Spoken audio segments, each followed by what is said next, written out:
I'm Niki Kristof, and welcome to Teched Up. Today's guest is Meghan Joyce, co-founder and CEO of Boston-based AI startup Duckbill. We're talking today about her life as a tech founder, about MJ's evolution into AI, and we'll also chat about her career, a path from the Treasury Department to raising venture capital money for an early-stage startup. I always love to hear about people's path, especially from DC to VC. Meghan, welcome to Teched Up. Thank you for coming on the podcast today. Thank you so much for having me. So you're calling in remotely from Boston. And one of the things I love about what you're doing is that you have a startup based in Boston, which is kind of refreshing because we do so many Silicon Valley places. We have a bi-coastal team. So the truth is we do have a team in California who has its origins in a lot of Silicon Valley companies. But what I found about building in Boston, and this was true for Uber as well, is you get incredible talent in what are commonly considered tier 2 markets. And when you are a consumer tech company in Boston, you can get the best consumer talent out there. So we've seen it as a real advantage to be able to recruit from both talent pools and build in such a special place. And I want to talk for a minute about Uber because we actually overlapped there. You were there longer than I was, but both of us were there during sort of a peak spicy time for the company. And I want to talk about it. Yeah, it was real spicy. I want to talk about how that informed your career, but I want to just back up really fast. So you were the COO of Oscar Health. You were previously a policy advisor at the Treasury Department, and you're on the board of the Boston Beer Company and Guardant Health, which I just think is like such a cool set of attributes to be on your resume. But I did want to start with Uber. I know it influenced how I think of everything because it was so scrappy. It was so high stakes. It had this unexpectedly, I think people have this idea of the culture being bad. I loved the culture. I thought it was such a good team atmosphere. So anything about Uber that stands out? Yes. And I agree. I had an incredible time at Uber. And I think what we learned during the spicy era was that too many people weren't having as incredible an experience as you and I did. And I think it was a highly decentralized and variable culture. But there was a lot that was really common about the culture that frankly led to the company now becoming a $100 billion organization. And I don't think it would exist without some of those more challenging parts of the culture that, didn't scale, didn't often serve the company as it evolved and became more mature. But my goodness, made it possible in those early days to do something incredibly hard. And, if you think about Uber, it's a much more difficult business than a SaaS company or pure technology, right? It's at the intersection of technology and the real world, which are the kinds of business models that I love to operate in. Oscar, Duckbill are the same way. And what it takes to build at that intersection of technology and the real world is running through walls, creating something out of nothing, and doing something, frankly, that most people would shy away from or would think is too difficult to do and walk away from far earlier than most of those early Uber people would. And one of the mantras that we had at the time that is now one of my Duckbill company values is we run through walls. And I think what we learned at Uber is that any wall can be run through. And what an unbelievably empowering thing to realize. I wish more people knew this. Now, it might be incredibly hard. It might be expensive. It might cause some self-inflicted wounds. Yeah. And you might decide, I don't want to run through this wall. I want to take a different route. But when you realize that any problem can be solved, you become fearless. And it opens your mind to what is possible. And you would be amazed what you can do when you realize we can solve this problem. I just have to get really creative here. And I think that awareness has led me to do things like going into Oscar, which is innovating in health insurance, which is an incredibly challenging space in which to innovate, or start Duckbill, which is a really challenging business model. And, we see a different way. We see a way to make it work. And candidly, that's what it takes to get a startup off the ground. It's what it takes to execute at this intersection of tech and the real world. And it's something that I learned through and through at Uber, which again was a pretty incredible place to be for a long time. I agree. You're right. So when you're in transportation and you're using software to put humans into 4,000-pound vehicles with strangers, that is an incredibly hard, highly regulated, disruptive thing to do. You very eloquently just said not everybody had the experience we did, obviously, which was part of one of the first dominoes for a difficult press cycle, but pushed my boundaries because I'd been at Google, which was at the time, was bigger. It was smaller than it is now, but still quite corporate. So it did give you the sense of like, it's going to be fine. I mean, it's going to be tough, but it's going to be doable. DC is filled with former Uber folks who I'm still really close to because we all went through these really challenging places. So, okay, tell me a little bit about your time at Oscar Health and then how that has led to where you are now. Yeah, so it's fascinating. Duckbill, both its team and its business model have such DNA and such origins in both Uber and Oscar. So when I went from Uber to Oscar, I knew I wanted to stay in a space that was using technology to disrupt an antiquated consumer business that was broken. We did that at Uber in the transportation space, and Oscar was doing the same in the healthcare space. Oscar Health offers health insurance primarily within the Obamacare space, a big policy initiative that I had a personal connection to from a mission perspective. And the thesis was we can use technology to change consumer behavior in a way that bends the healthcare cost curve and brings people along in living happier, more joyful lives. Part of the Oscar thesis was we need to use technology to get access to great care in a way that was never possible before. And so there was an enormous amount of technology on the back end that allowed for really smart healthcare navigation or a very warm and engaging experience, which is not what you traditionally expect from your health insurance company. Now, it was not easy. It was not, it was the kind of thing that required an enormous amount of creativity and gumption and running through walls. And my thinking after a decade of serving as an executive and also trying to make my home life work was if we can put people in 4,000-pound vehicles and get them around town where they need to go safely, if we can take someone who is in one of the most vulnerable moments of their life and help them navigate an unbelievably complex healthcare environment in a way that is supportive and engaging, we can find a way to leverage consumer tech to help people in their personal lives and democratize access to help at home. And that's why we went and started Duckbill. Okay, so let's talk Duckbill. So my understanding is it's sort of AI assisted or enabled. At one point I had heard about you talking about busyness sort of taking over your life. And there's TaskRabbit, which I use a lot. I don't know that people in DC do, but hiring taskers to come in and help me mount my TV, lift and shift furniture. Especially I've lived alone as a woman for the last 10 years. So I got a lot of TaskRabbits on speed dial. Yeah. Siri, those are sort of software assisted, physical world meets digital world. But then what's this evolution into Duckbill? What's the purpose, the mission, and the vision for the company? Yeah. So the mission started when I was even back at Uber, right? When I started at Uber, I was 28 years old. I was single. I was renting a cheap apartment. And over the course of my 6 years there, got married, had a kid and another kid, bought a house and eventually a car. And life got really complicated really fast.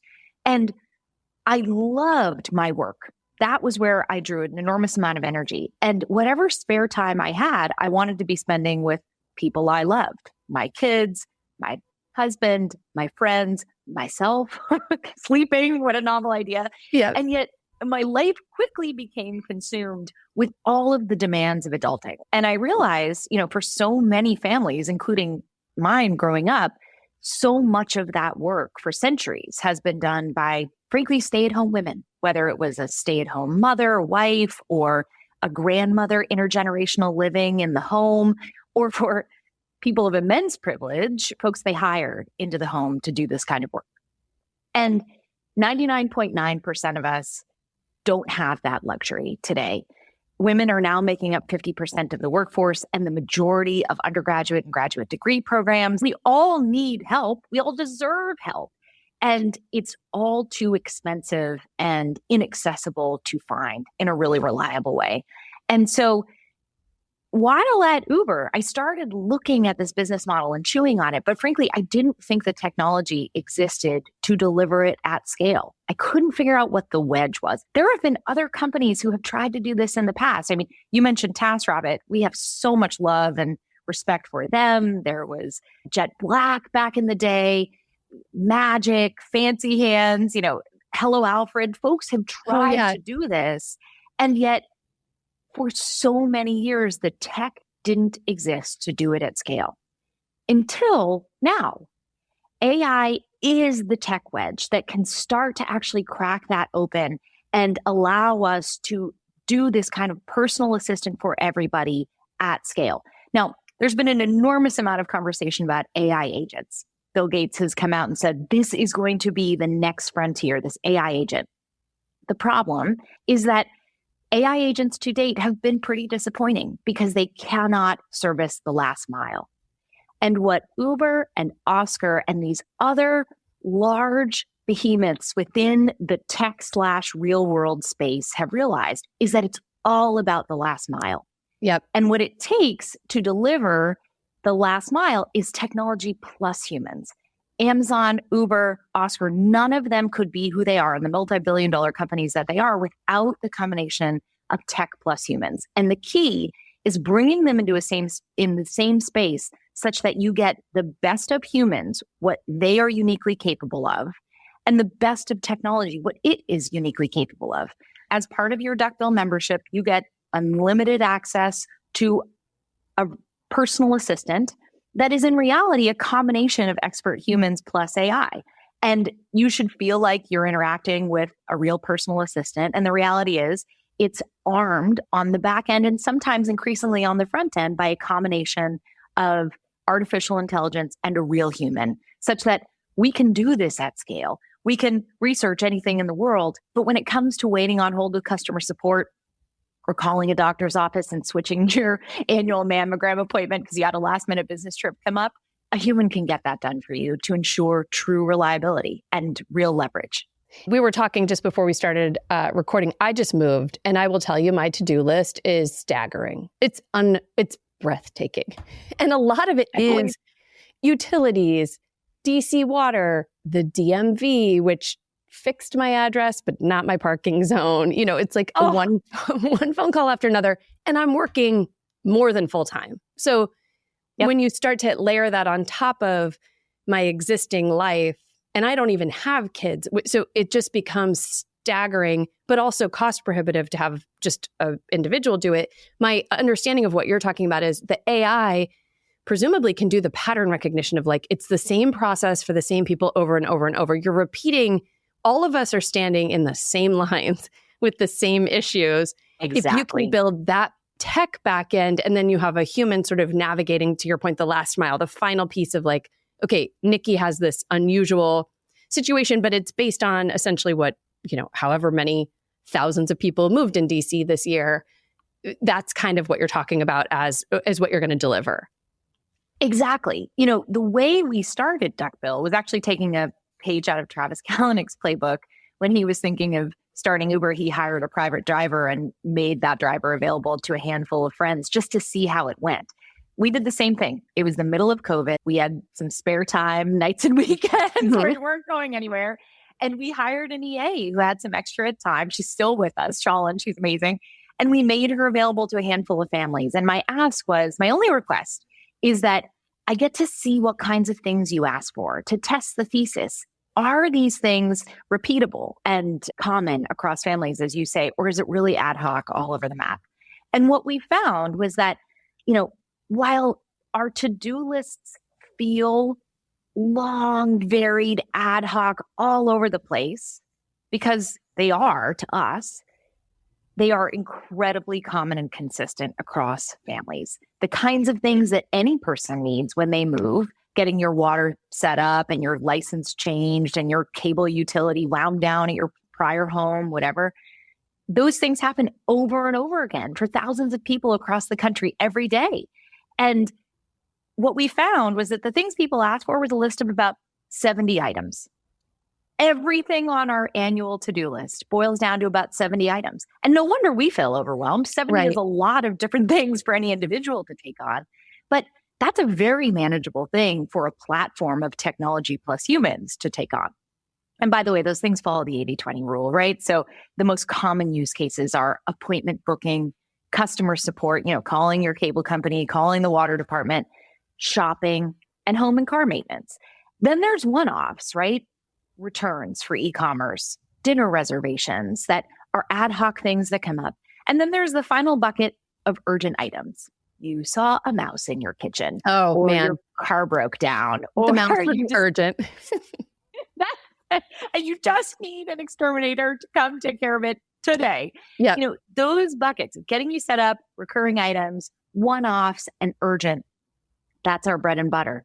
And that's what makes up those to-do lists. And wouldn't it be nice if you had someone looking out for you and anticipating those things or being able to handle them? Say, I got it. I'll have an exterminator in your home by the time you get home from work today.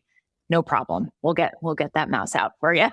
And I think you're right. It is sort of these, when you were talking about your personal life transition, and for me right now, I've never lived in, which is sort of unusual, but the way I grew up and then how I've lived as an adult, I've never lived in a single family home. So suddenly I'm looking outside my new house and I'm like, these gutters are completely filled with leaves, which I think is a thing I'm supposed to do something about.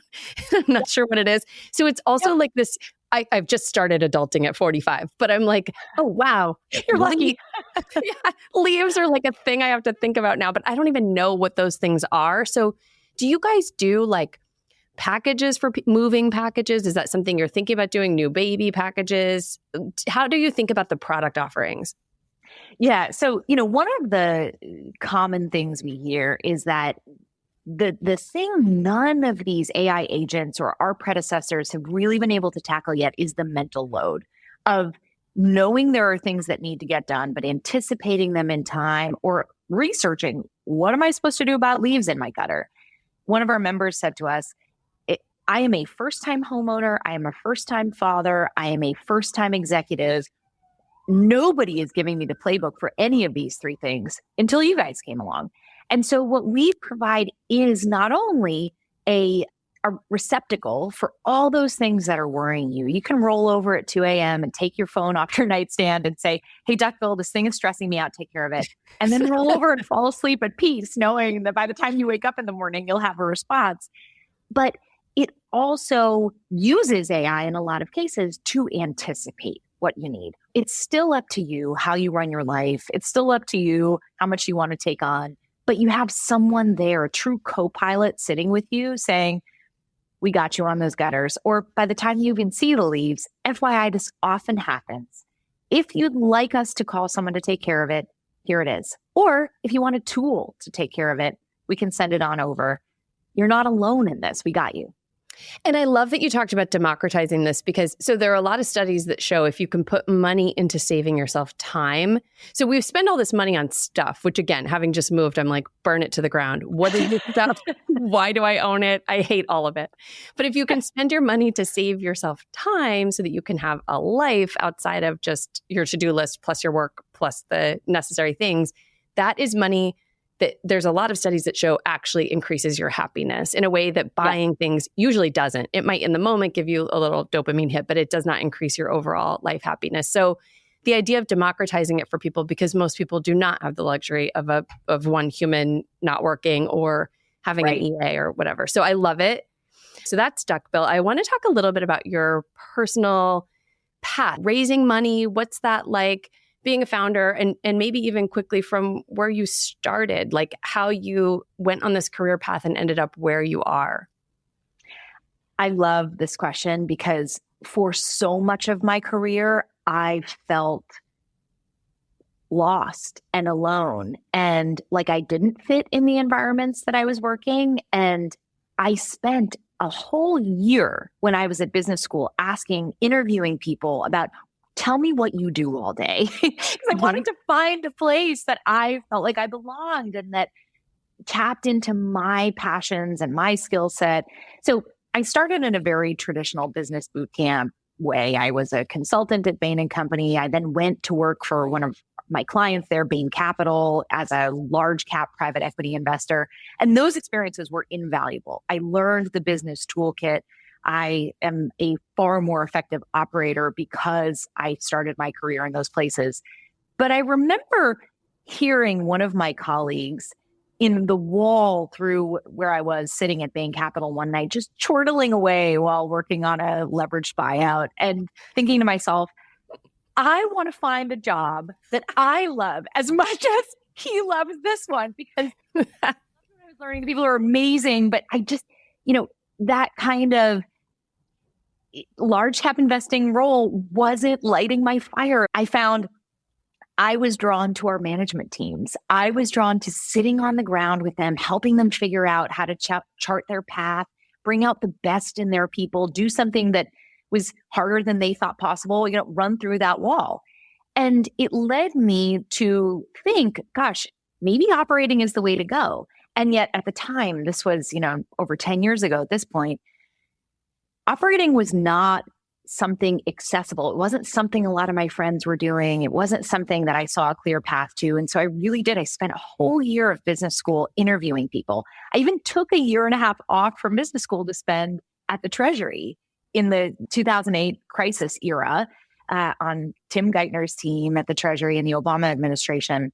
And the fascinating thing about my time in government was that it taught me to be entrepreneurial. I think a lot of people would probably be surprised to hear that, because the federal government is not often something that a lot of people associate with entrepreneurialism. Mm-hmm. But every administration, and frankly, the Treasury during that crisis period, was in a huge period of entrepreneurship. We were building a crisis response apparatus that didn't exist before. And it showed me that not only did my skills that I learned serve me in that way, but that I was really motivated and inspired by getting up every day and being part of a team that was building something new to make the world a better place. And I will never forget every morning walking into that gate between the White House and the Treasury thinking, I can't believe I get to do this every day. And, wasn't getting paid much, and it was long hours. It was really hard, but I had never been happier in a job. And I knew that's the kind of role I wanted to do after business school, maybe back in the private sector. I would encourage anybody who has the opportunity to serve in the public sector to do so. I would love to do it again someday. It's so meaningful. But, to use a business model to make the world a better place in that same entrepreneurial way. And turns out not many organizations were hiring untested operators into general management roles back in 2013. And yet this little startup, Uber, was willing to take a chance on me.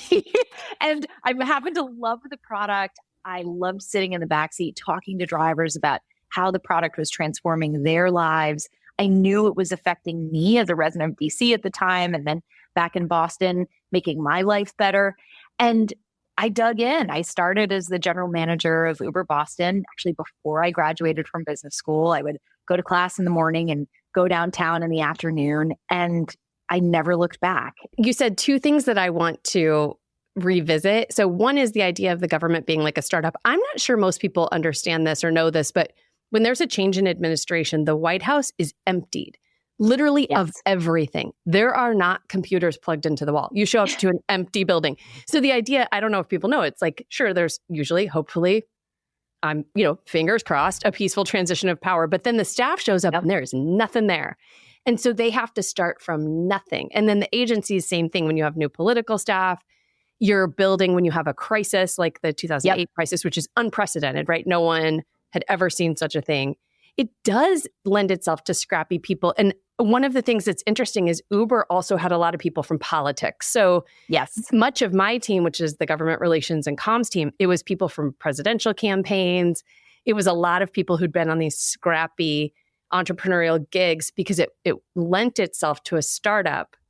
So I think that's a really great observation you made, that there is a parallel. And then the second thing is the idea that there aren't that many operations roles, especially, and I'm just going to say it, if you're not a bro who knows bros, who's going to take a chance on you, it's really hard to be told you can be a general manager, COO, CFO, CT, like you just don't get those roles. And Uber, because the markets were run as independent, basically interconnected but independent markets, created a bunch of mini CEOs and COOs. So I'm glad you called that out, because sometimes those startups are where people, if they want to get operational experience, that's where you really do have to take a leap and go.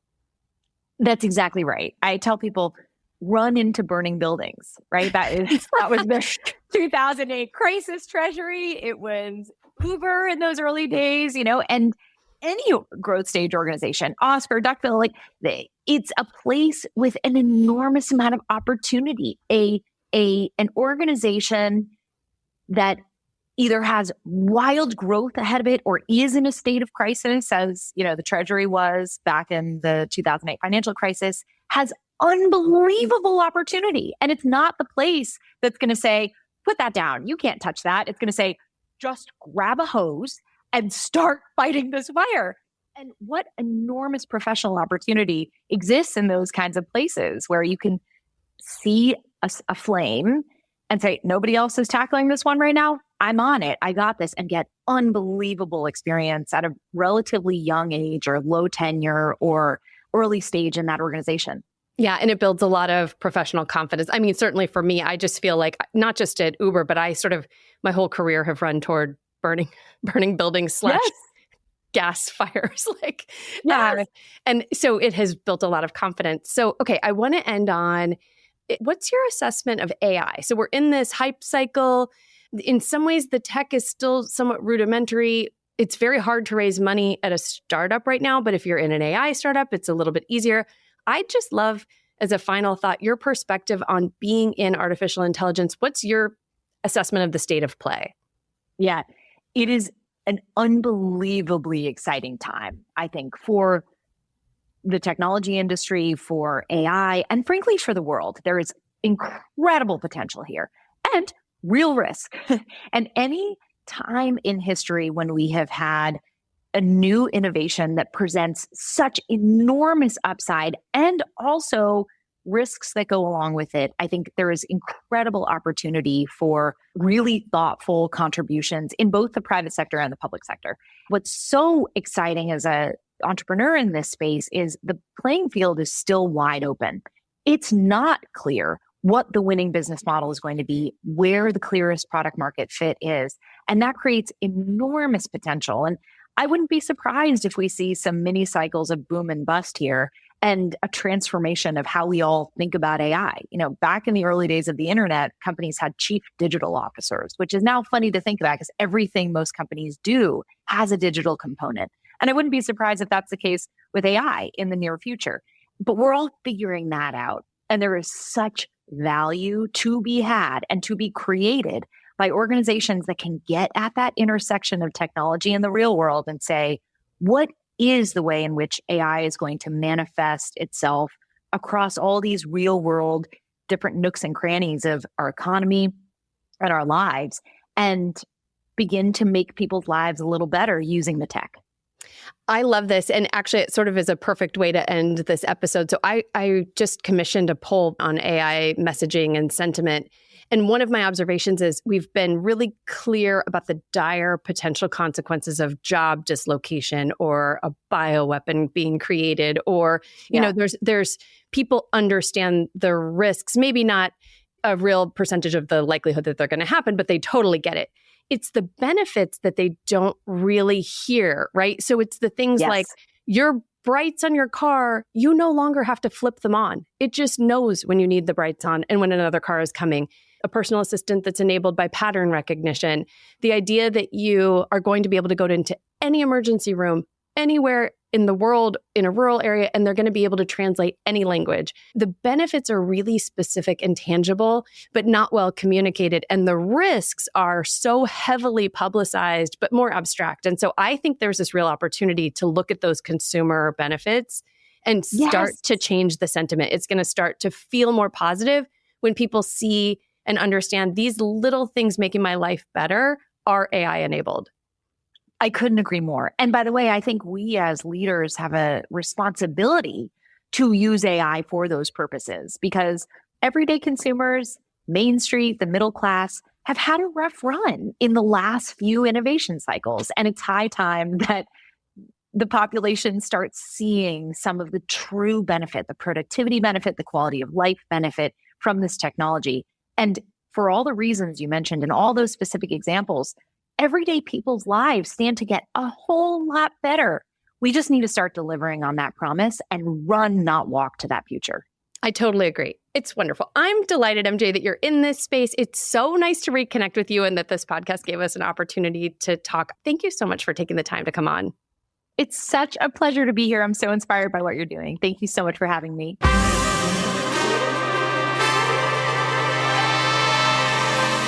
And that's a wrap. If this podcast gives life to your inner tech nerd, please do subscribe or leave us a 5-star review. Anybody listening to this show knows that the algorithm must be fed, and I really want to keep it ad-free and independent. So I'll see you in 2 weeks with another great guest talking all things tech.